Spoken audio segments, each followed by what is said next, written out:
Your WNEM TV5 News Update. Good evening, everyone. I'm David Custer. Here's a look at the stories we are following tonight. Prosecutors believe the Grand Blanc teen found murdered in Detroit was with his killer at a party before he was shot to death. The Wayne County Prosecutor's Office has charged a 23-year-old Westland man with several felonies in connection to 18-year-old Jacob Hill's death. On July 25th, Hills was found dead in a basement of a Detroit home with multiple gunshot wounds.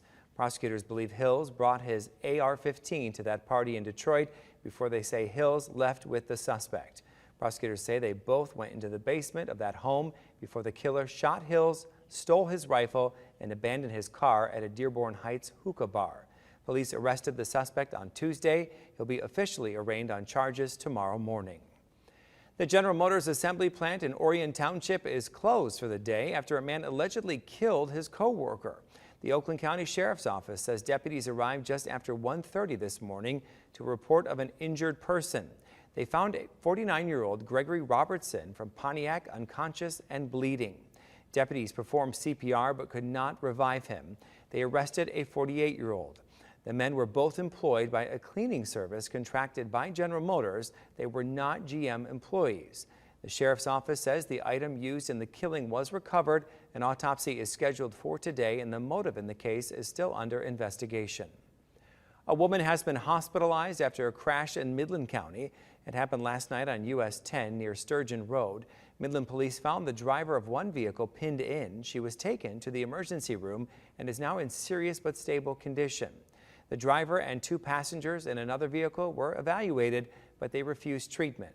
Police say when one vehicle slowed down to avoid debris, the second vehicle rear-ended it. The crash closed down US 10 from Eastman Avenue to Stark Road for 2 hours.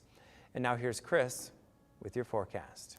In your evening planner tonight, looks absolutely fantastic. Lots of sun, temperatures in the 70s, and eventually falling to the 60s and 50s late this evening. Some of us could actually fall into the 40s tonight, so if you do stay up late to get a glimpse of the meteor shower, might have to bundle up a little bit, at least for the season. Clear skies should give us optimal viewing conditions normally. However, just know that this year, the full moon that lines up with the peak of the Perseids meteor shower is going to diminish our regular numbers just a little bit. But if you're patient, you'll likely still see at least a few.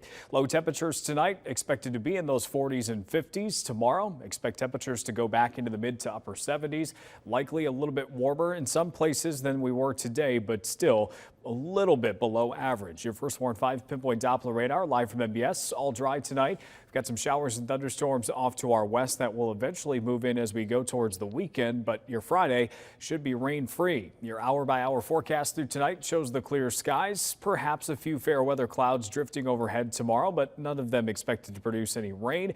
Might see some partly sunny conditions by your evening plans tomorrow night, but no threat for any showers. As we go into Saturday morning, that threat will go up at least a little bit, but likely pretty spotty through the first half of the day. I do think the chances will go up as the afternoon goes on, and that will continue during the evening. These look like just plain rain showers, and with an earlier arrival on Saturday, the forecast for Sunday has improved at least a little bit. It should mostly be in the morning, with chances dropping off through the day. As we take a look at the 7-day, Monday through Thursday of next week, primarily in the 70s and low 80s, with mostly dry weather. Remember to tune into WNEM TV5 on air and online 24/7 for the latest news, weather, and information.